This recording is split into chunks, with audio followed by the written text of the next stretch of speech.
Ito yung road papunta doon sa site. Yan, sasakyan na yan. Sila yung may-ari. Yan.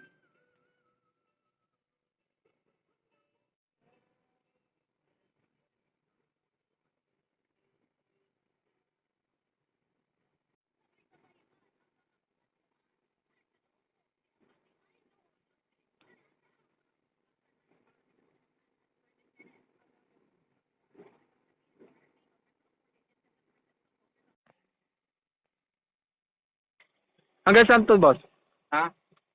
Hindi yan ang property. Ito property natin. Ayun, yun, mga puno ng kwan. Sa Sa mga kabila ng kwan na to, sa kabila ng kawayan na to. Pero pag nandoon ka, yun, nakita yung puno yun. Atin yun.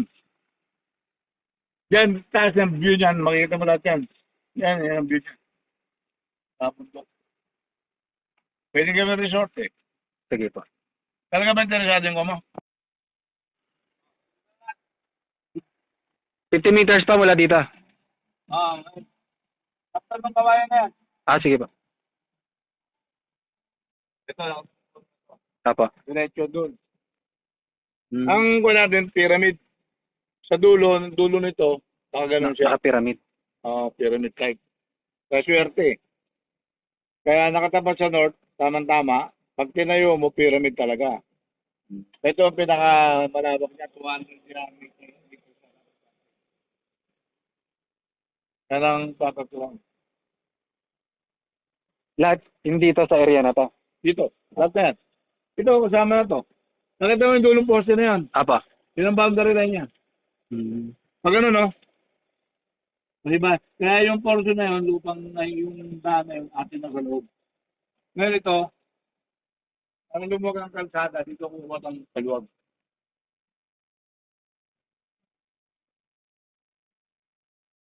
Maluwag ni. Oo.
Naikuha ko ng source to architect tubig, kaya lang sa ngayon, ang ginagamit ng kabila, hinirap.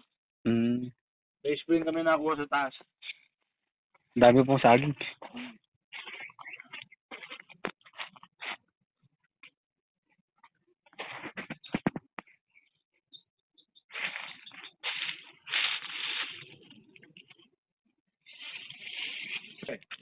Kasi kung mo, Pogi. Si Pogi, no? Putag na, wala na yung salamin ko. Bumaba si Pogi ba, no? Ayaw ko po, kesa na lang po na, bay, palili. Kesa na palili. Yes, sa kayo ng sarili. Sabi niya, hindi raw siya, ano lang yan sa akin. Ito yung lote.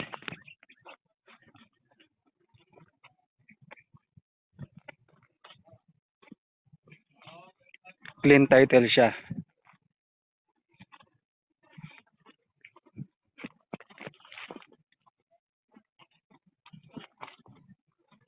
Ito binebenta rin to.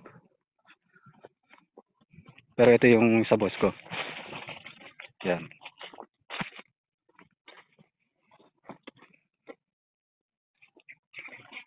Ang daming buko.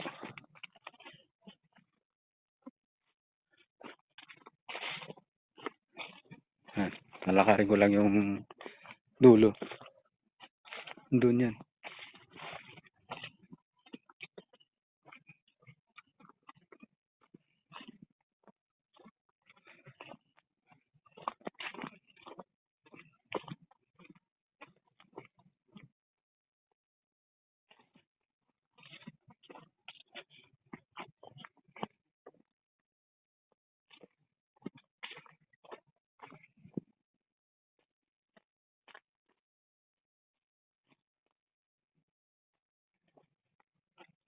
Ayan o. Yung pababa yun. Ito may mga buko pa ulit dito.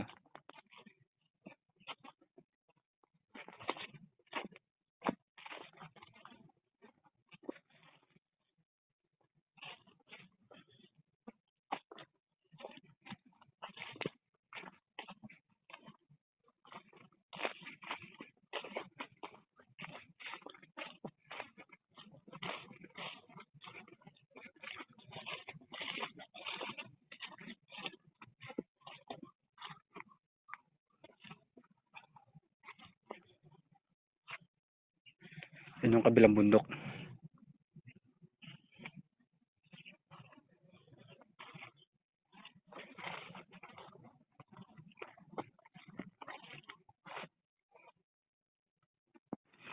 Ito yung papasok sa lote. Yan. Yan yung sasakyan ng may-ari. So yan. Yan yung lote niya. Dito, ito gagawin na rin to.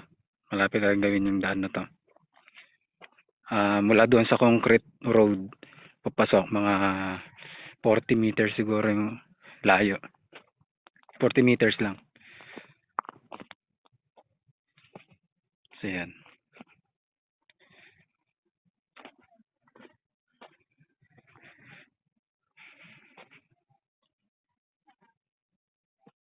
Yan sa Manila Bay.